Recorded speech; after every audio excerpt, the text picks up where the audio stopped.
ممبر سے بیان کر رہے ہیں. اب دیکھیے دنیا میں اگر کسی کے پاس کوئی عہدہ ہوتا ہے, ہمارے پاس چند رشتہ دار ہوتے ہیں, سب کے پاس کہ جو بڑے بڑے عہدے پر ہوتے ہیں, ہم بڑے فخر سے بتاتے ہیں کہ ہمارا فلاں کرنل ہے, ہمارا بھائی بریگیڈیئر ہے, ہمارا فلاں ڈاکٹر ہے.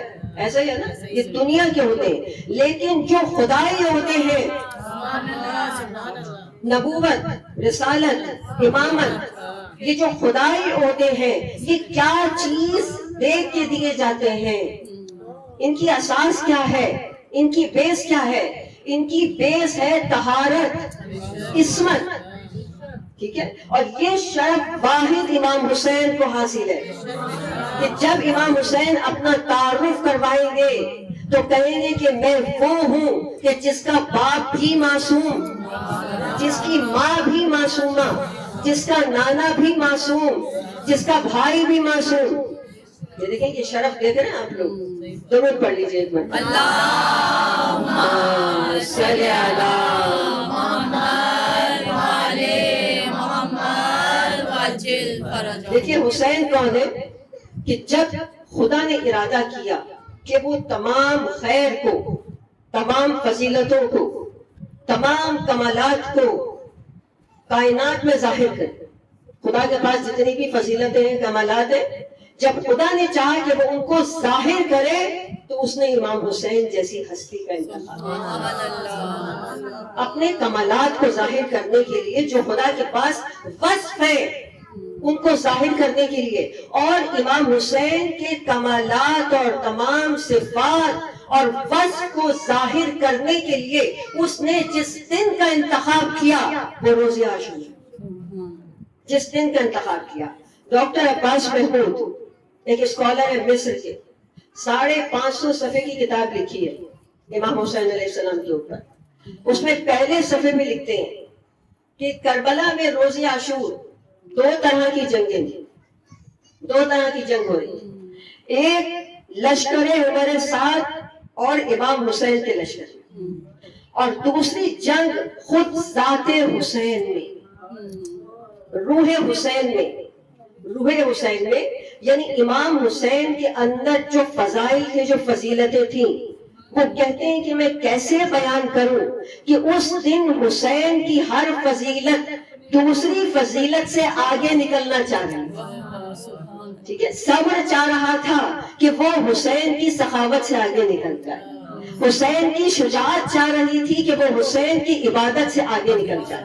وہ کہہ رہے ہیں کہ میں اس کیفیت میں ہوں کہ میں امام کی کون سی صفت, کون سے وصف سے شروع کروں کہ عاشورے کی تجلیوں کو بیان کروں, کہ کون سی صفت ہے امام کی, میں اس سے شروع کروں. دیکھیے سید ابن طاؤس کہتے ہیں کہ روز عاشور امام اتنے پیاسے تھے, اتنے پیاسے تھے کہ جس وقت امام نے سر اٹھا کے ایسے آسمان کی طرف دیکھا تو امام کو دھواں نظر آیا اور آنکھوں کے آگے اندھیرا چھا گیا. اور ایسے عالم میں عمر سعد آیا امام سے بات کرنے کے لیے, عمر اپنے ساتھ آیا بات کرنے کے لیے. اب دیکھیں یہ جو کیفیت ہے امام کی, اس میں کوئی بھی عام آدمی سرنڈر کر جائے گا. جو کیفیت ہے اس میں کوئی بھی عام آدمی جو ہے وہ اس کی بس ہو جائے گی, وہ کہے گا ٹھیک ہے ختم. لیکن امام کی استقامت. اب ہمارے ساتھ آیا پیغام لے کر ابن زیاد کا, اس کا خط آیا کہ حسین سے کہو اگر اب بھی بیعت کر لیں اور باز آ جائیں اپنے ارادے سے تو ان کو ہم معاف کر دیں, لیکن اگر باز نہ آئے تو ان کا سر کاٹ کے مجھے روانہ ہو. تو اب آپ کے پاس 2 راستے ہیں. عمر سعد نے کہا آپ کے پاس 2 راستے ہیں, ایک راستہ موت ہے اور ایک راستہ کہ آپ معافی مانگو, بیعت کر لیں. اب امام نے جو 3 دن کے خشک گلا تھے, ایک مرتبہ امام کی آواز بلند ہوئی اور وہ ایسی بلند ہوئی کہ پورے کربلا میں سنائی, پورے کربلا نے سنی, اور وہ 14 صدیوں کا سفر طے کر کے ہم تک پہنچی.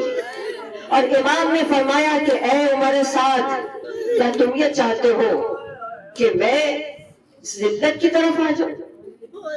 تم یہ چاہتے ہو کہ میں بیعت کر لوں ذلت کی طرف آ جاؤں؟ تو یاد رکھو، کہہ دو عمر سعد ابن زیاد سے کہہ دے کہ ہے ہاتھ منت ذلہ، خدا نے حسین سے ذلت کو دور رکھا، ذلت حسین کے قریب نہیں آ سکتی. درود پڑھ لیجیے.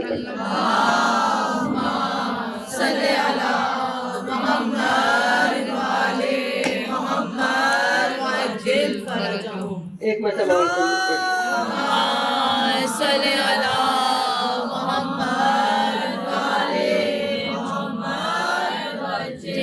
امام نے فرمایا کہ ذلت حسین سے دور ہے، خدا نے ذلت کو حسین سے دور رکھا.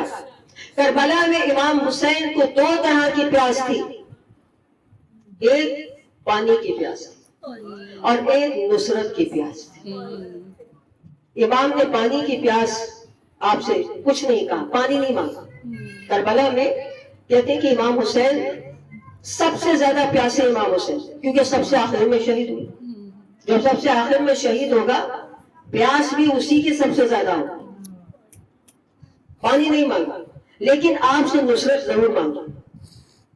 نصرت مانگی دین کی پناہ کے لیے، دین کو بچانے کے لیے کہ آپ حسینیوں میں اب جا رہا ہوں، اب تمہاری ذمہ داری ہے کہ اس دین کو تم سنبھالو. بڑا قیامت کا دن ہے. کاش ہم سب بھی کربلا ہوتے، اپنے امام کی بارگاہ میں ہوتے، اپنی بیوی کے ساتھ غصہ پیش کر رہے ہیں. بڑی قیامت گزری اہل بیت کے اوپر. عزیزانو، کربلا کا ایک خدام وہ کہتا ہے، بیان کرتا ہے کہ ایک عالم دین میرے مہمان ہوئے اور وہ روزانہ روزہ حسین میں جاتے، مجلس سنتا رہتے. ایک دن شب جمعہ وہ مجلس میں گئے، لیکن جب آئے تو غصے میں تھے. انہوں نے کہا کہ جو ذاکر مصائب پڑھتے ہیں، جب مہمانوں نے پوچھا مہمان سے آپ غصے میں کیوں؟ کہا کہ وہاں روزہ حسین میں کوئی ذاکر مصائب پڑھ رہا ہے اور یہ ذاکر اپنی طرف سے بنا بنا کے پتہ نہیں کیا کیا مصائب پڑھتا ہے. کیا پڑھ رہا ہے؟ اس نے کہا کہ اے لوگوں، تمہیں کیا معلوم کہ حسین کا سر کٹنے سے لے کر اور نیزے پہ چڑھنے تک حسین پہ کیا گزرا؟ آؤ میں تمہیں بتاؤں. ابھی عالم دین کہہ رہے کہ اس ذاکر نے مصائب پڑھنے شروع کیے. اس نے کہا تم کیا سمجھتے ہو کہ حسین کا سر ایسے ہی کٹ گیا؟ بہت آرام سے کٹ گیا.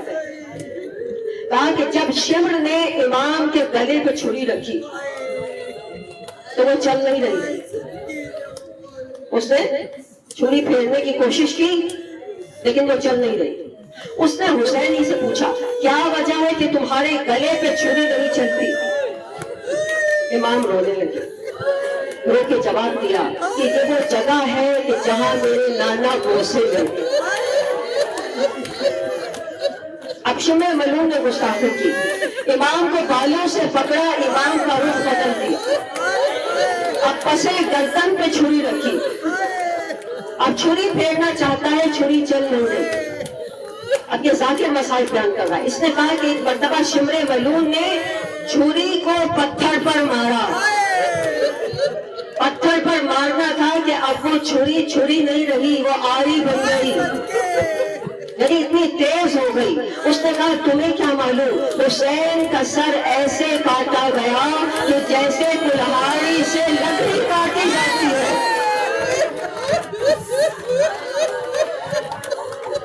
آج جو رو نہ سکے نا ختم کرتا، آج رونے کے لیے نام حسین تھا. حسین کا سر ایسے کاٹا گیا جیسے کلہاڑی سے لکڑی کاٹی جاتی. کبھی اس کے بعد جب شمع ملعون نے سر کاٹ لیا تو دور جو لوگ کھڑے تھے انہوں نے دیکھا کہ ایک مرتبہ دھول اٹھی. دور لوگ جو کھڑے تھے تماشا دیکھ رہے تھے، ان کے پہنچ کے تھوڑی دیر میں دیکھ رہے دھول اٹھ رہی. قریب آئے